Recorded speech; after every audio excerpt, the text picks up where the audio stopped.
Difference between someone who has bitachon and someone who does not.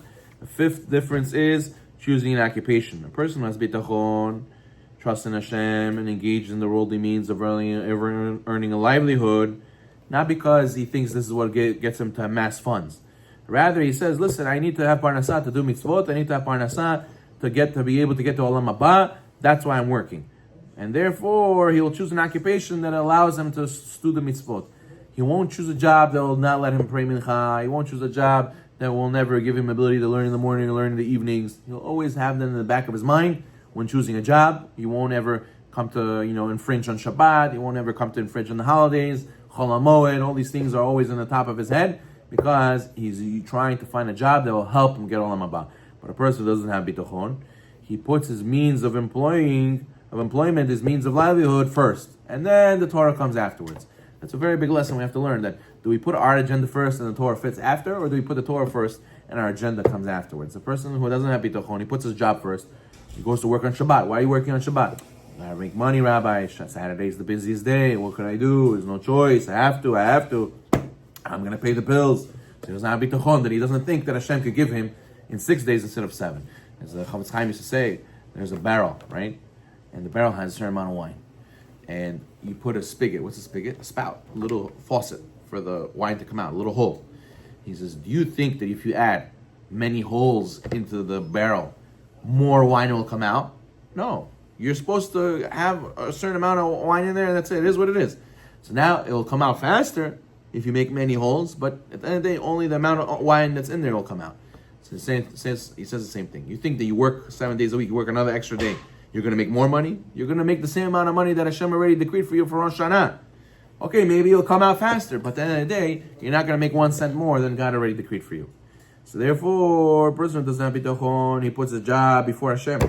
He works on Chol HaMoed, he works on Yom Tov, he works on Shabbat, he does the illegal business, and Chas Shalom, he goes and he turns away from Hashem. As it says, what? Chacham yareh v'sar merah. A wise man turns away from evil, but a fool transgresses and is confident, says King Solomon. The fool thinks he's right, and he thinks he knows better, and therefore he doesn't know and think about Olam Haba, and he puts his work first. What about learning in the morning? I gotta go to work, Rabbi. What about learning in the evening? I'm tired from work. I gotta have rest to be able to work tomorrow. What about praying Mincha and Arvit? I have business, customers walking in. How am I gonna go pray Mincha now? What are you talking about? So all these things, he's considered a fool.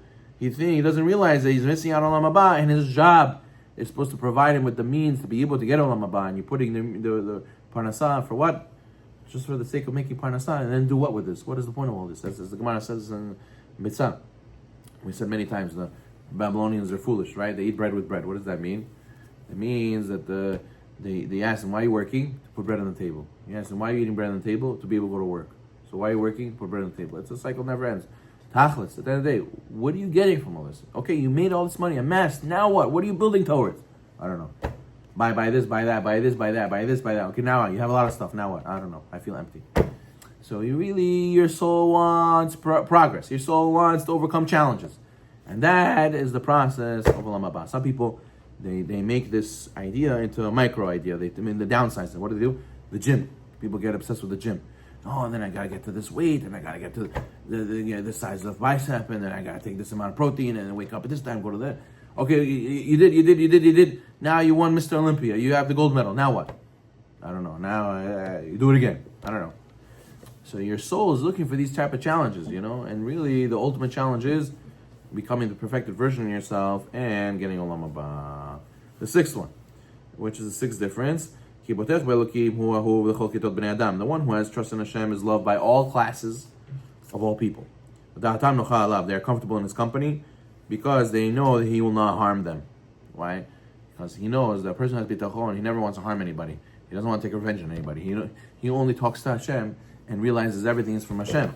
But Has Shalom, a person who doesn't have bitachon, you're always nervous from him because maybe he's plotting against you. Maybe he has something personal against you. Maybe he's thinking he has to take revenge. And therefore, maybe he's jealous of you. Maybe he wants to harm you. Because a person who doesn't have bitachon, he's subject to all these feelings and desires. So therefore, a person who has bitachon, when he says he loves you, you know you love him because he's never going to hurt you. Why is he going to hurt you? He's jealous of you? He's not jealous of you. He has bitachon in Hashem. He knows whatever Hashem gave him, that's what he needs for his living.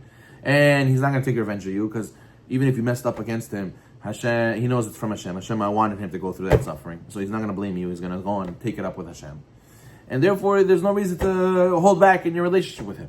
But a person who doesn't have bitachon, he doesn't believe. He thinks, he blames people. He has these desires of jealousy and covets what other people have, and he cannot hold himself. He doesn't have anything reminding him that that's not the right proper way.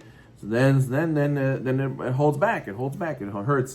You're scared that he should see your family. You're scared that he should see your property. You're scared that he's going to judge you, and therefore all these things causes people not to have real relations with each other. Opposite, they could lead to hatred, right? Right? He imagines that any good they attain was diverted from him. A person who has bitachon, he sees another guy who has. He says, why does he have not me? And because he has, he took away from me. I should have had. Those deals were supposed to come to me. And he doesn't realize that God could have gave to both of you. And God could have made it that there's enough money to go around. And if you would deserve to get, even if he would get, you would still get also. But he doesn't have that bitachon. He thinks the other guy stole from him. The other guy took from his expenses. The guy took from his livelihood. Right? And he thinks, the guy who doesn't have bitachon thinks his livelihood comes at the expense of the other guy's livelihood. Anything he's missing from his desires, it's their fault. So he goes and he blames them, he hates them. Or that at least they have within their power to help him, and they're not doing so. So,